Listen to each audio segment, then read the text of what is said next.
Student, इससे पहले के वीडियो में मैं त्रिकोणमिति के बारे में कुछ बताया था, पर इस वीडियो में थोड़ा आगे बताऊंगा।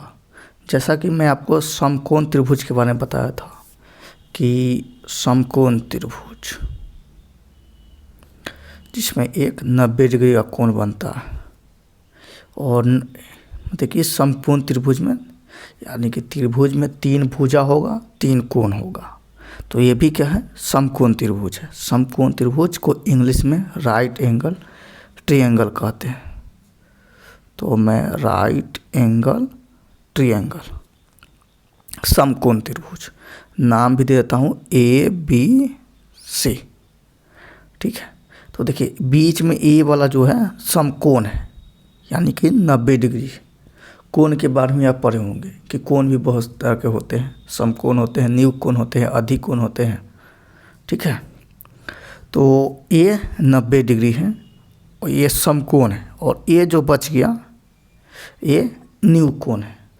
कोण के बारे में हल्का सा बता देते हैं कि जो 90 डिग्री के बराबर होता है उसे हम लोग समकोण कहते हैं, और जो 90 डिग्री से छोटा होगा उससे हम लोग न्यून कोण कहते हैं, ठीक है, न्यून कोण कहते हैं। जो 90 डिग्री से बड़ा हो, ज़्यादा हो, ठीक है, उसे हम लोग अधिक कोण कहते हैं।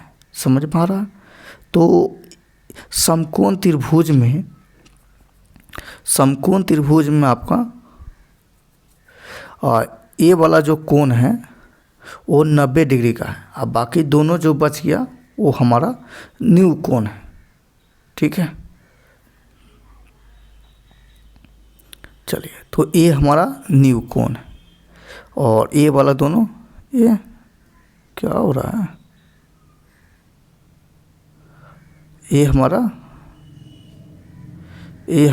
न्यून कोण है, ये भी न्यून कोण है।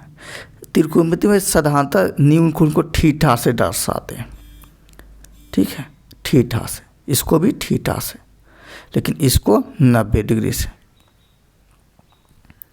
तो समझिए, एक समकोण त्रिभुज यानी कि वैसा त्रिभुज जिसमें एक 90 डिग्री का कोण हो तो उसे हम लोग समकोण कहते हैं। समकोण त्रिभुज की और विशेषता बताता हूँ, क्योंकि समकोण त्रिभुज के बारे में आप जान गए तो त्रिकोणमिति का प्रश्न बनाने में को आसानी पड़ेगा, कंसेप्ट भी समझने में आसानी पड़ेगा, ठीक है। तो ये हमारा समकोण त्रिभुज है। तो ये क्या होता है, जो सबसे लंबी भुजा होती है, यानी कि 90 डिग्री ए कोण है, तो इसके सामने कौन सा भुजा है, तो इसके सामने ए वाला भुजा, ए वाला, तो इसको हम लोग कर्ण बोलते हैं, हाइपोटेनस, ठीक है, इसको इंच से दर्शाते हैं, ठीक है। तो 90 डिग्री के सामने वाला जो भुजा होता है उसे हम लोग कर्ण बोलते हैं, इंग्लिश में हाइपोटेनस बोलते हैं, और उसको एच से दर्शाते हैं। और देखिए, और कभी कभी ए लंब हो जाता है या ए आधा, ए लंब हो जाता है, यानी कि ए लंब है और ए आधार है, ठीक है। मैं नाम दे देता हूँ ABC, ठीक है। तो यहाँ पे समकोण त्रिभुज में बी हमारा समकोण है, दिख रहा है, समझ में आ रहा है। लेकिन ए और सी जो, ए और कोण सी जो है, मतलब कि कोण ए और कोण सी, ये न्यून कोण है, ठीक है, इक्वेट एंगल बोलते हैं उसको, तो न्यून कोण है।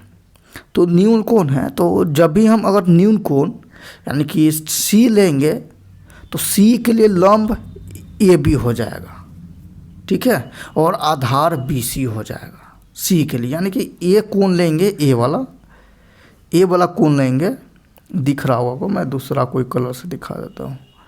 जैसे ए वाला कोण लेंगे, मिट के हो जा रहा है, ए वाला कोण लेंगे तो हमारा लंब ए हो जाएगा, AB हो जाएगा, ठीक है। लंब को परपेंडिकुलर बोलते हैं, यानी कि P हमारा E हो जाएगा, और इसको आधार, तो ये आधार हो जाएगा, तो इसको बेस बोलते हैं, आधार का हिंदी होता है बेस, तो B से शुरू कर देते हैं, ठीक है।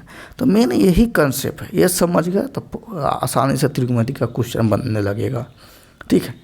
लेकिन मैं एक और फिगर बनाता हूँ, बताइएगा, ठीक है। जैसे AKN, सॉरी गड़बड़ हो गया, कोई दूसरा नाम ले लेता हूँ, ठीक है। जैसे PQR और ये बना दिया 90 डिग्री। तो ये समकोण त्रिभुज है। और ये हमारा क्या है, कर्ण है।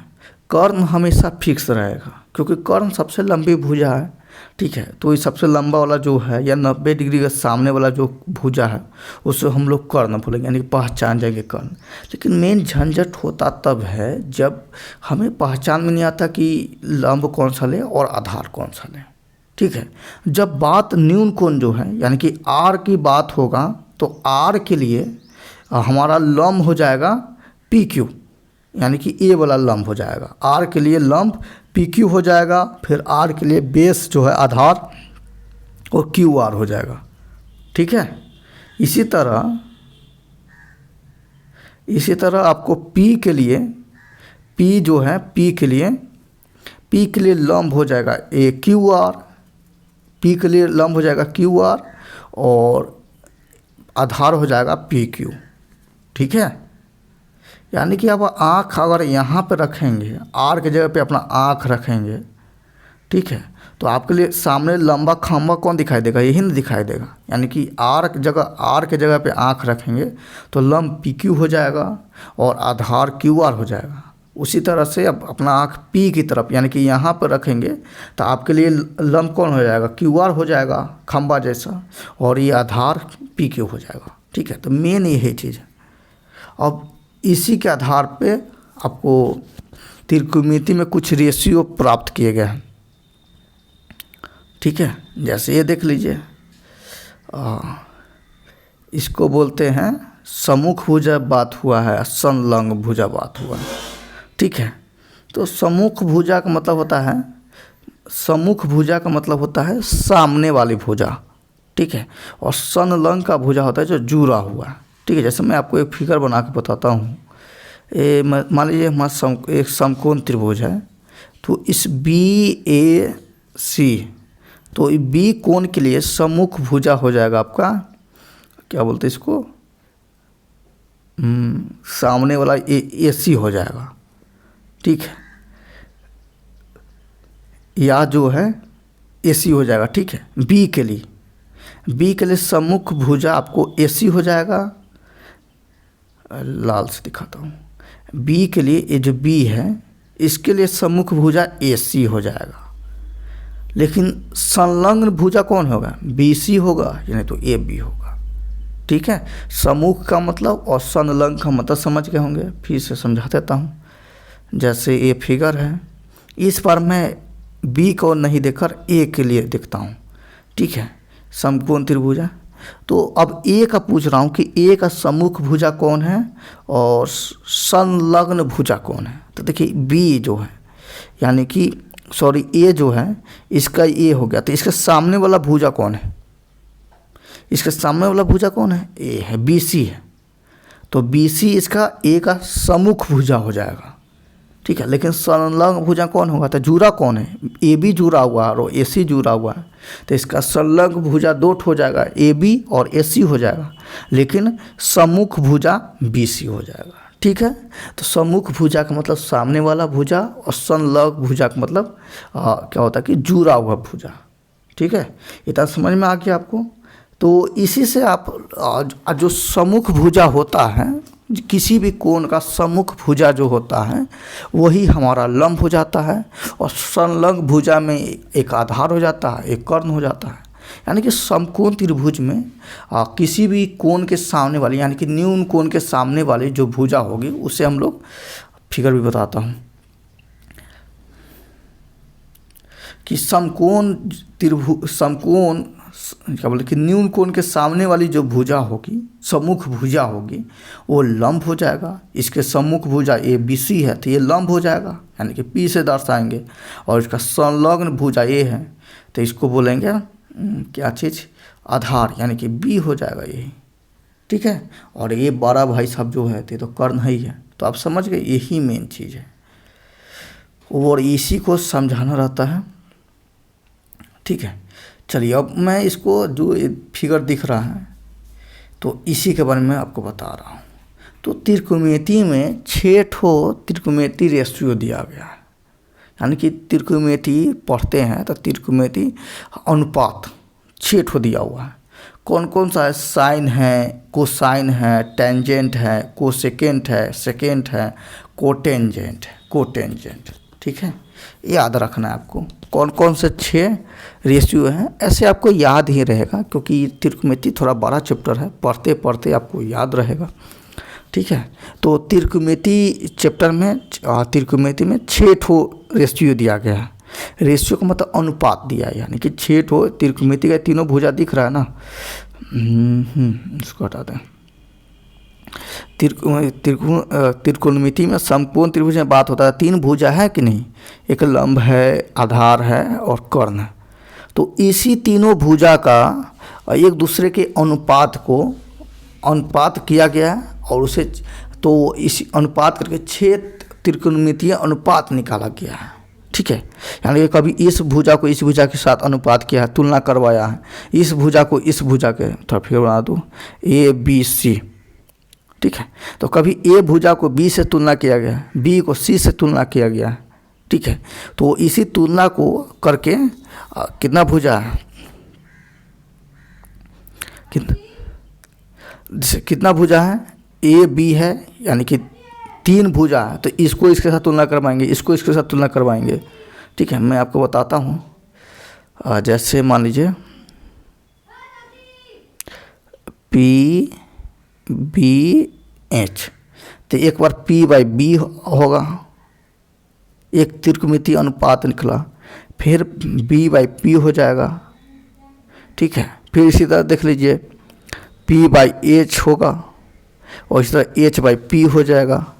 4 हो गया, जगह तो है नहीं, चलिए यहाँ पर लाते हैं। एक हो जाएगा H/B हो जाएगा और एक B/H हो जाएगा।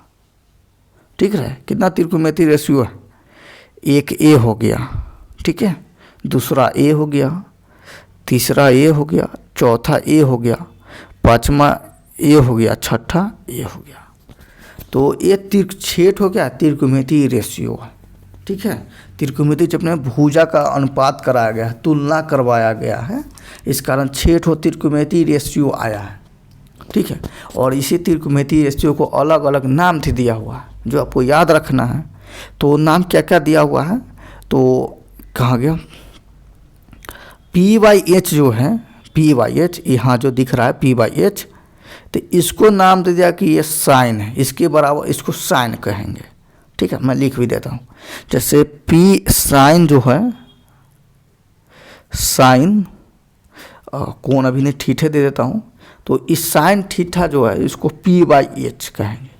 ठीक है, यानी कि 6 ठो त्रिकोणमितीय रेशियो आया है, तो उसमें से P/H जो होगा, P और H के बीच में जो तुलना किया गया होगा, उसको हम लोग साइन से डिनोट करेंगे। ठीक है, तो आपको याद रखना है, यही याद रखना है कि साइन थीटा या साइन का जो त्रिकोणमितीय अनुपात होगा वह P/H होगा, यानी कि लंब बाई कर्ण हो जाएगा। ठीक है दोस्तों, तो इस वीडियो में इतना ही रखते हैं। नेक्स्ट वीडियो में अदर त्रिकोणमितीय अनुपात में बताऊंगा, क्योंकि वीडियो लंबा हो जाएगा तो अपलोडिंग में प्रॉब्लम होता है। तो इसे शेयर, लाइक, सब्सक्राइब करिए।